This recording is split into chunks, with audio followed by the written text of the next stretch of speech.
नमस्कार, मैं हूं आपके साथ इश्तियाक अहमद और आप देख रहे हैं आर्य न्यूज। बुलेटिन की शुरुआत करेंगे इस वक्त बड़ी और अहम खबर से, जो कि नोएडा से आ रही है, जहां पर नोएडा दिल्ली मार्ग पर लगा 4 से 5 किलोमीटर लंबा जाम और डीएनडी से दिल्ली नोएडा आते समय लगा भीषण जाम और नोएडा पुलिस ने डीएनडी पर लगाए बैरिकेडिंग और बैरिकेडिंग लगाने की वजह से ये लगा है भीषण जाम और भारी पुलिस बल डीएनडी पर तैनात किया गया है। इस वक्त की बड़ी और अहम खबर, जहां पर लखीमपुर हिंसा को लेकर पुलिस ने बैरिकेडिंग कर दिया और जिसके चलते नोएडा और दिल्ली मार्ग पर 4 से 5 किलोमीटर लंबा जाम लग गया। और वहीं आपको बता दें कि भारी पुलिस बल भी तैनात की गई है और दिल्ली मार्ग पर करीब 5 किलोमीटर लंबा जाम लगा हुआ है और डीएनडी से दिल्ली नोएडा आते समय ये भीषण जाम देखने को मिल रहा है। और वहीं आपको बता दें, नोएडा पुलिस ने डीएनडी पर बैरिकेडिंग लगाई है, जिसके चलते ये भीषण जाम देखने को मिल रहा है और भारी पुलिस बल भी तैनात की गई है और बैरिकेडिंग लगाने की वजह से लगा भीषण जाम।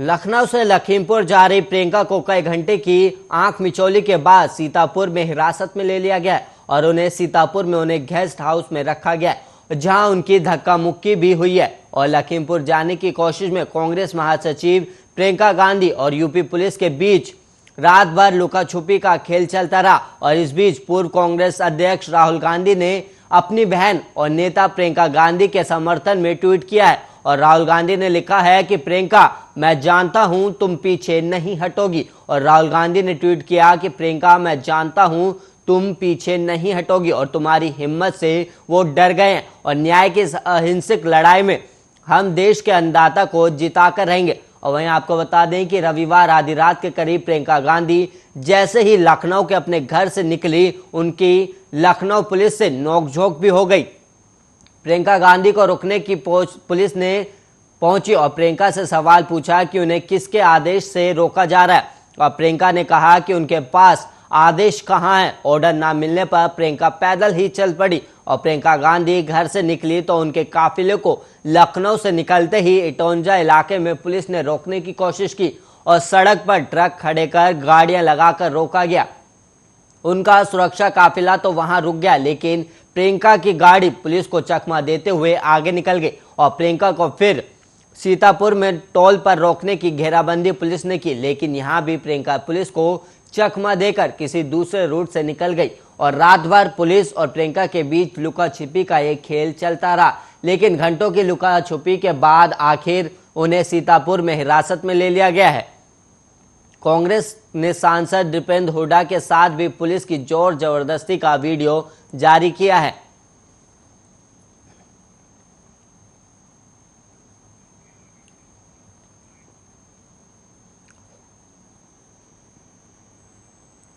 और वहीं देश में जानलेवा कोरोना वायरस के मामले घटने के बाद एक बार फिर बढ़े और देश में पिछले 24 घंटों में कोरोना के 22,799 नए मामले सामने आए और वहीं 180 लोगों की मौत हो गई। स्वास्थ्य मंत्रालय की ओर से जारी ताजा आंकड़ों के मुताबिक देश में कुल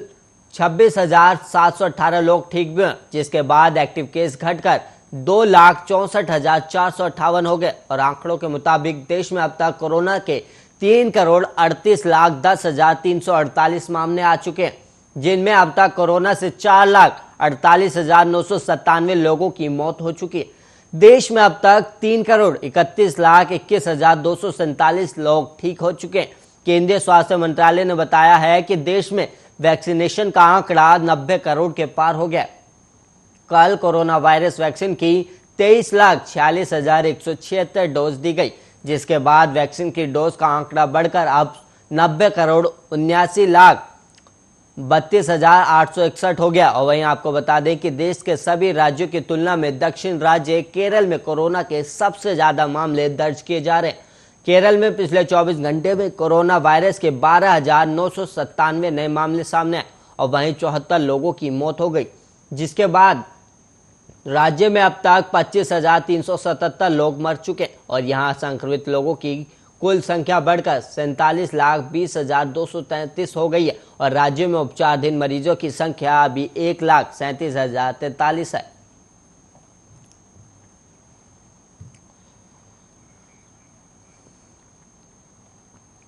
और वहीं रूस में जानलेवा कोरोना वायरस ने कहर बरपा रखा है। यहां कल कोरोना से 890 लोगों की मौत हो गई। एक दिन में मौत के ये सर्वाधिक मामले, और इससे पहले शुक्रवार को संक्रमण से मौत के 887 मामले सामने आए थे।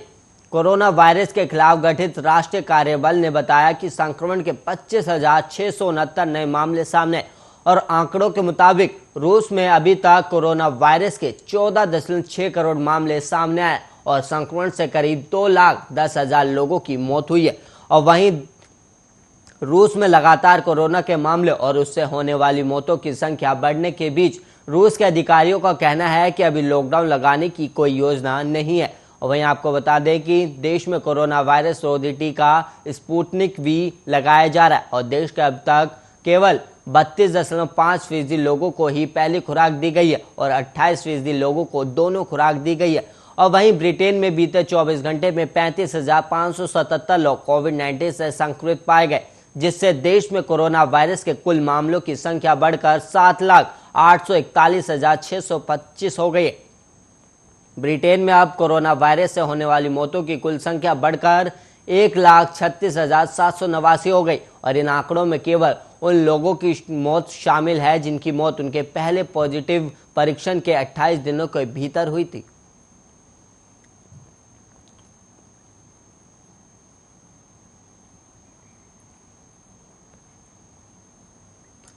महाराष्ट्र में 4 अक्टूबर 2021 यानी आज से कक्षा 8वीं से 12वीं के स्कूल फिर से खुल गए और स्कूलों को सरकार द्वारा जारी सभी कोविड-19 प्रोटोकॉल का पालन करना होगा, जिसमें सोशल डिस्टेंसिंग, रेगुलर सैनिटाइजेशन, हर समय मास्क पहनना और अन्य नियम भी शामिल है। महाराष्ट्र के स्कूल शिक्षा मंत्री वर्षा गायकवाड़ के अनुसार ये ऑनलाइन से ऑफलाइन लर्निंग मोड में आसानी से ट्रांजिशन के लिए किया जाना जरूरी है। और वहीं आपको बता दें कि ग्रामीण क्षेत्रों में आज से 5वीं से 12वीं कक्षा के लिए स्कूल और शहरों में 8वीं से 12वीं कक्षा के लिए स्कूल फिर से खुल गए। और वहीं आपको बता दें कि गायकवाड़ ने 3 अक्टूबर को राज्य के शिक्षा विभाग के साथ समीक्षा बैठक की थी, जिसके बाद ये फैसला आया। और उन्होंने इस खबर की घोषणा ट्विटर के जरिए की और उन्होंने लिखा कि सोमवार से स्कूल के फिर से खुलने के साथ तैयारी का आकलन करने के लिए राज्य भर के शिक्षा विभाग के वरिष्ठ अधिकारियों,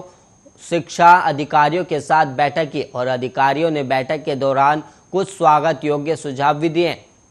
और ये निश्चित रूप से मदद भी करेंगे। महाराष्ट्र के स्कूल शिक्षा मंत्री वर्षा गायकवाड़ ने कहा कि टीचिंग लर्निंग गतिविधियों को ऑफलाइन कक्षाओं में सुचारू रूप से स्थानांतरित करने के लिए शिक्षा स्वास्थ्य विभागों और स्थानीय प्रशासन के बीच प्रभावी समन्वय बनाए रखना होगा। और महाराष्ट्र भर में स्कूल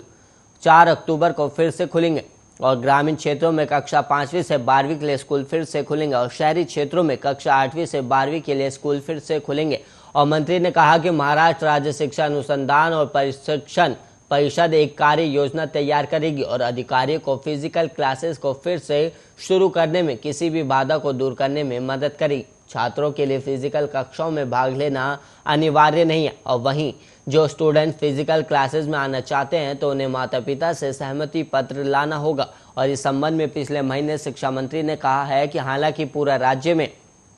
स्कूल फिर से खुल रहे हैं और छात्रों के लिए शारीरिक कक्षाओं में भाग लेने की कोई बाध्यता नहीं है, अगर वो उपस्थित होना चाहते हैं तो माता पिता की सहमति आवश्यक होगी। और महाराष्ट्र में स्कूल को फिर से खोलने का निर्णय पिछले महीने राज्य के स्कूल शिक्षा विभाग द्वारा किए गए एक सर्वे के बाद लिया गया था और मंत्री के अनुसार 70% से अधिक माता पिता चाहते थे कि स्कूल फिर से खुल जाएं।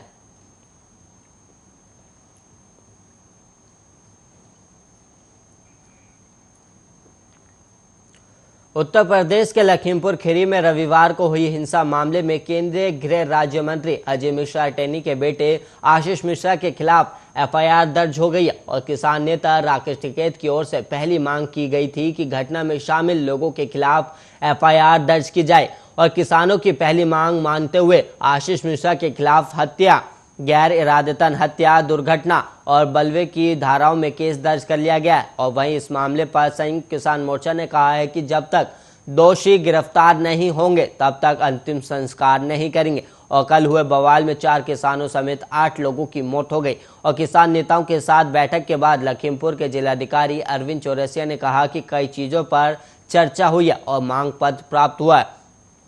गृह राज्य मंत्री को बर्खास्त करने, एफआईआर दर्ज करने और मृतकों को मुआवजा धनराशि, एक सरकारी नौकरी देने और पूरे घटनाक्रम की न्यायिक जांच कराने की मांग की गई है। और उन्होंने कहा कि हमने इसे उच्च स्तर पर भेज दिया और हम एक दौर की वार्ता और करेंगे। घटना के बाद मुख्यमंत्री योगी आदित्यनाथ ने भरोसा दिलाया कि दोषियों के